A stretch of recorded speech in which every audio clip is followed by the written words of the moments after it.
नमस्कार दोस्तों, मैं हूं मनविंदर और मेरे चैनल पे आप सभी लोगों का बहुत स्वागत है। एक तस्वीर, एक छोटा-सा क्लिपिंग पिछले कई घंटों से तमाम टीवी, न्यूज़ चैनल्स और सोशल मीडिया पे घूम रहा है। घूम ही नहीं रहा है, लोग उसको ढूँढ रहे हैं और वो भी देखना चाहते हैं कि उस रात हुआ क्या? यानी कि साक्षी के मर्डर को वो देखना चाहते हैं। ये एक ऐसी तस्वीर है जिसने कोहराम मचा रखा है, जिसमें साहिल एक 16 साल की लड़की पर गली की नुक्कड़ पे ताबड़तोड़ चाकुओं से वार कर रहा है और फिर जब उसका इससे भी दिल नहीं भरता, तो वो पत्थर से उसको कुचलता है। दरिंदगी की हद है और ऐसा करते हुए उसे आपने, हमने, सोशल मीडिया पे लोगों ने, दुनिया ने बाद में देखा। लेकिन कुछ ऐसे लोग थे जिन्होंने अपनी आँखों से उस समय, जिसे कहते हैं ना एकदम लाइव, उन्होंने अपनी आँखों से, नंगी आँखों से ये दिल दहलाने वाला मंज़र देखा। साहिल इस समय पुलिस रिमांड पर है और उससे कई तरह के जानकारियाँ पुलिस ले रही है। काफ़ी सारे चौंकाने वाले खुलासे उसने किए हैं और नए खुलासे और ये जो मर्डर है, इसकी तस्वीर बहुत साफ़ है। इन तस्वीरों को जिसने भी देखा, वो हैरान हो गया और काफ़ी हद तक परेशान भी हुआ। इसी बीच इस हत्याकांड को लेकर के काफ़ी सारे खुलासे हो रहे हैं। कुछ खुलासे उसके परिवार की तरफ से हो रहे हैं, कुछ उसके दोस्तों की तरफ से हो रहे हैं, कुछ खुलासे साहिल पुलिस कस्टडी में कर ही रहा है और उन्हीं खुलासों की रोशनी में ये बात कही जा रही है कि साहिल ने ये कत्ल की वारदात केवल गुस्से में आकर नहीं की है, बल्कि उसने ये एक कहिए कि पूरे होशो-हवास में की है, प्लान करके की है। क्योंकि इस हत्या में जो एक हथियार इस्तेमाल हुआ है, चाकू, वो उसने कई दिन पहले खरीदा था और वो उसने खरीदा था हरिद्वार से। जो पुलिस बता रही है, उसके अनुसार ये चाकू हरिद्वार से 15 दिन पहले खरीदा और ताज़ा खुलासा ये है कि साहिल ने जब ये चाकू खरीदा था, तभी उसके दिमाग में ये बात आ गई थी कि उसे आगे करना क्या है और उसने साक्षी को करीब 40 बार इस चाकू से मारा, मौत के घाट उतारा और ये उसने गुनाह कबूल भी किया। लेकिन शुरुआत में वो ये नहीं मान रहा था। वो ये चाह रहा था कि इन सवालों के घेरे से निकल के वो बाहर आ जाए। क्योंकि दोस्तों, इंसान गुनाह करता है, लेकिन उसे ये नहीं पता होता कि फिर पुलिस की जो मार होती है, उससे बचना बहुत मुश्किल होता है और वो इसी मार से बचने की फिराक में लगा हुआ था। लेकिन फिर बाद में ये बात उसने मान ली कि उसने साक्षी की हत्या की है और उसने ये भी कबूला कि इस हत्या का उसे कोई पछतावा नहीं है। उसे बिल्कुल भी ये बुरा नहीं लग रहा कि उसने क्या किया है। ठीक वैसे ही जैसे कि अ, आफ़ताब ने श्रद्धा के पिता को जब पहली बार थाने में फेस किया था, तो उसने कहा था कि आई किल हर और श्रद्धा के पिता एकदम हैरान हो गए थे कि इस बंदे ने एकदम से ये कैसे कह दिया कि आई किल हर। वो उनकी बेटी थी, कोई उसके लिए अगर ऐसी बात कह दे, तो उस समय बाप का मन, उसकी मनोस्थिति क्या होगी आप इमेजिन कर सकते हैं। एक इंसान जो बिल्कुल सामने बैठा है, टेबल है, इस तरफ श्रद्धा के पिता बैठे हैं, इस तरफ आफ़ताब बैठा हुआ है और उसने बहुत ही ठंडे कूल होकर के ये कहा कि आई किल हर, यानी कि मैंने उसको मार दिया है। और जब साहिल से पूछताछ हुई, तो साहिल ने भी कहा हाँ, मैंने उसको मारा है। और ये जो हत्या में चाकू इस्तेमाल किया है, ये उसने हरिद्वार से खरीदा था। पिछले कई दिनों से साक्षी को ठिकाने लगाने का उसके दिमाग में एक प्लान चल रहा था और हत्या की वारदात को अंजाम देने के बाद वो सीधे रेठाला भाग गया और वहीं पर उसने वो चाकू को इधर-उधर कर दिया। पुलिस के सवालों में वो बार-बार यही कह रहा है कि उसे अब ये याद नहीं है कि उसने चाकू कहाँ फेंका। ठीक वैसे ही जैसे आफ़ताब ने पुलिस की पूछताछ में ये कहा था कि उसे याद नहीं कि उसने श्रद्धा की कौन से शरीर के हिस्से को कहाँ फेंका, क्योंकि श्रद्धा का सिर, श्रद्धा का धड़ तो मिला ही नहीं, उसकी केवल 12 हड्डियाँ मिली। वो भी इस तरीके से क्लियर हुआ जब उसका डीएनए टेस्ट हुआ। खैर, जो इस तरीके की हत्या करते हैं, इस तरीके की रिलेशनशिप में होते हैं, उनके ऐसे माइंडसेट होते हैं, उनको फिर अफ़सोस नहीं होता और इसके पीछे बहुत बड़ी एक लंबी कहानी होती है, जिससे उनका ये माइंडसेट तैयार होता है।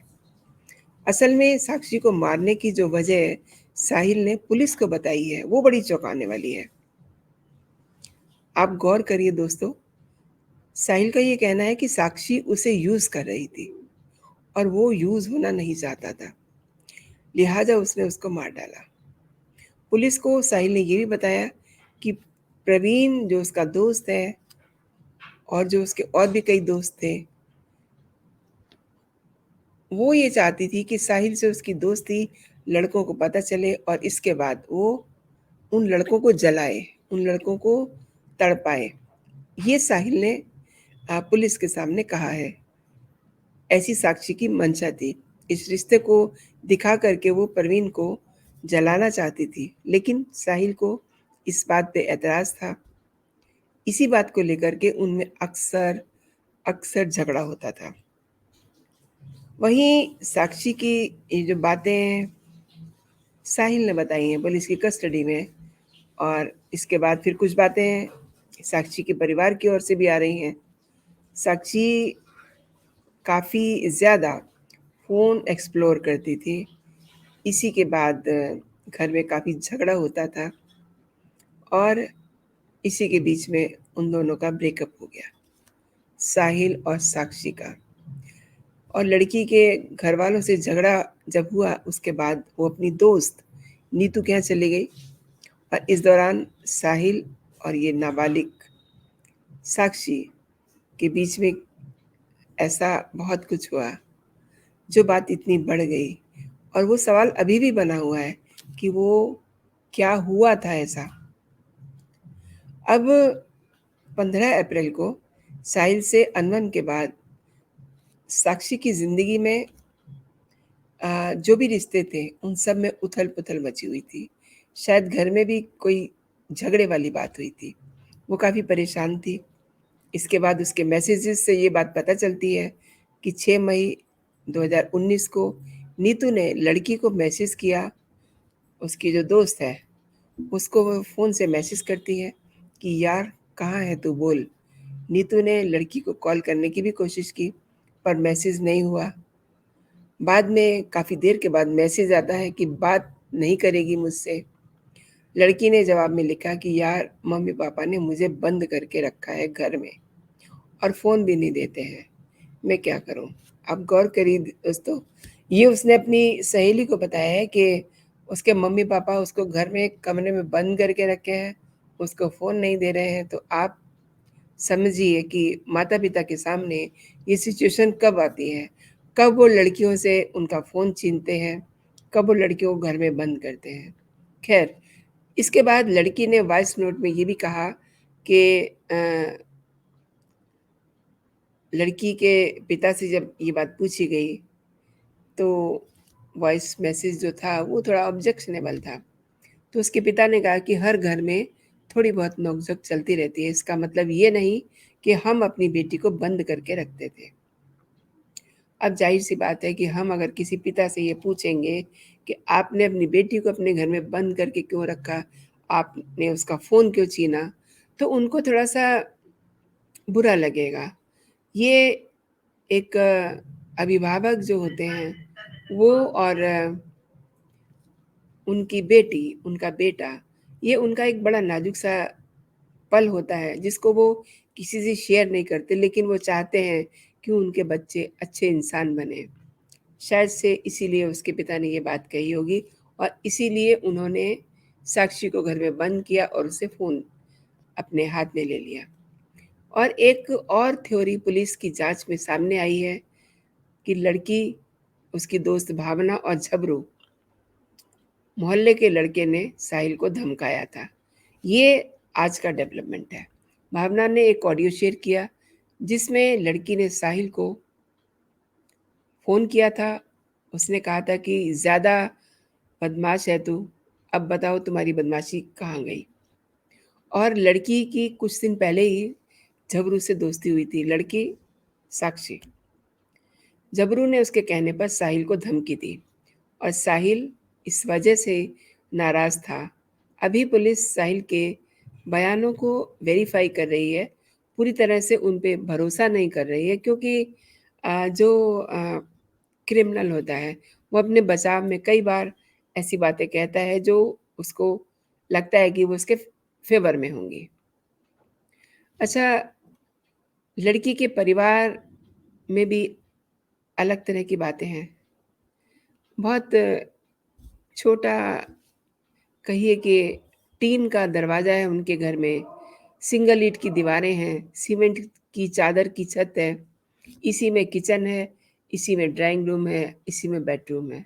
यानी कि कुल मिला के स्थिति ये है कि वो लड़की काफ़ी गरीब घर से थी। लेकिन जैसा कि उसके पिता कह रहे हैं कि वो बच्चों को पढ़ाती थी और फिर वो घर को भी सपोर्ट करती थी। लेकिन दोस्तों, कुछ बातें हैं जो पेरेंट्स को भी परेशान कर सकती हैं। अब जब पूरी स्टोरी से आप थ्रू होते हैं, तो इसमें 1-2 चीज़ें ऐसी हैं जो पेरेंट्स को परेशान कर सकती हैं। लाइक इस लड़की साक्षी का उस शाम अपने किसी दोस्त के बच्चे के बर्थडे में जाना और वहाँ जाने के लिए ड्रेस चेंज करने के लिए जो सार्वजनिक वॉशरूम है, उसको यूज़ करना। आप सोचिए कि ये लड़की, इसने सार्वजनिक वॉशरूम क्यों यूज़ किया?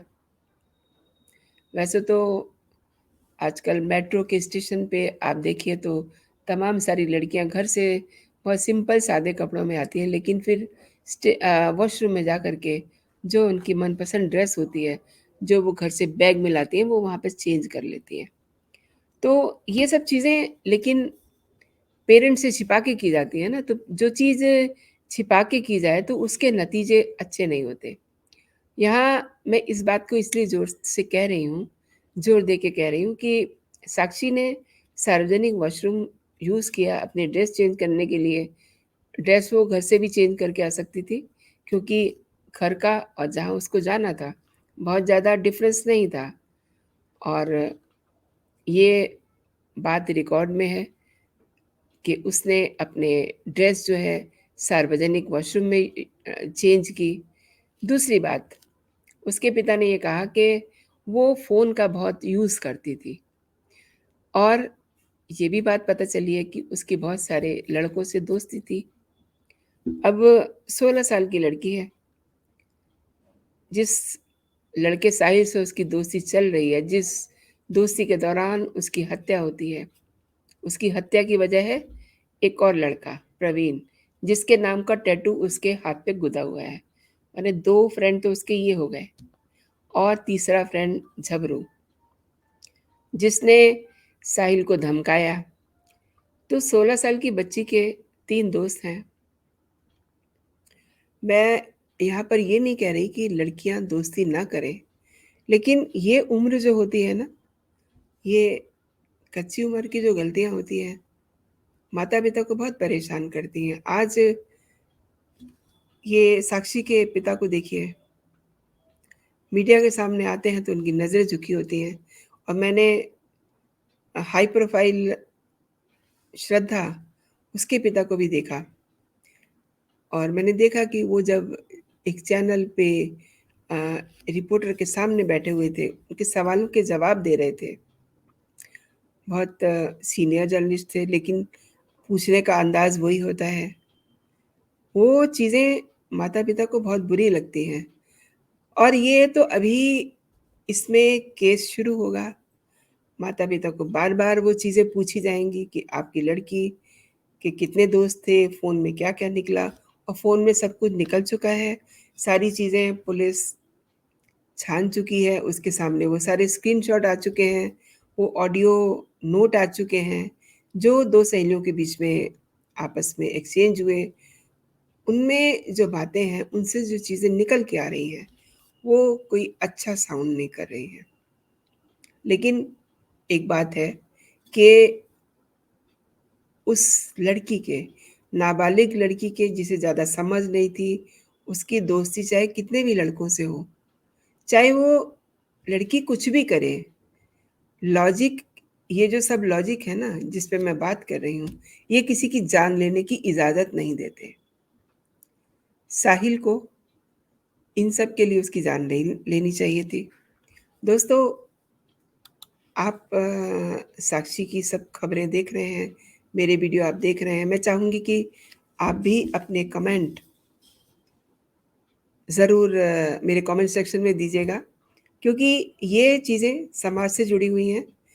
आपकी भी बहन होगी, आपकी भी बेटी होगी, जो दर्शक देख रहे हैं, उनके घर में बेटियाँ होंगी, उनकी बहनें होंगी। अक्सर आप देखते होंगे कि वो बच्चियाँ, जो बड़ी कम उम्र की बच्चियाँ होती हैं, हमेशा फ़ोन पे कुछ ना कुछ एक्सप्लोर कर रही होती हैं और उन सब चीज़ों के नतीजे बड़े भयानक हो जाते हैं कई बार। हर बार नहीं, लेकिन अक्सर। तो आप क्या कहते हैं? साहिल ने उस लड़की का बड़े होशो-हवास में मर्डर किया है। ये भी बात बहुत अजीब लग रही है कि साक्षी उसे यूज़ कर रही थी, ऐसा साहिल ने पुलिस को बताया। हालाँकि साहिल की कोई भी बात कितनी सच है, ये भी पुलिस वेरीफ़ाई करेगी। लेकिन हाँ, जब ये चीज़ें वेरीफ़ाई होंगी, उनके पिता से पूछा जाएगा, उनकी माँ से पूछा जाएगा, तब देखिए ना उन उन माता-पिता के लिए ये सब चीज़ें फ़ेस करना कितना मुश्किल होगा। दोस्तों, आज के लिए इतना ही। आप अपना और अपनों का ख़्याल रखिए, खुश रहिए, स्वस्थ रहिए और अपने बच्चों पे समय ज़रूर दीजिए। जय हिंद, जय भारत।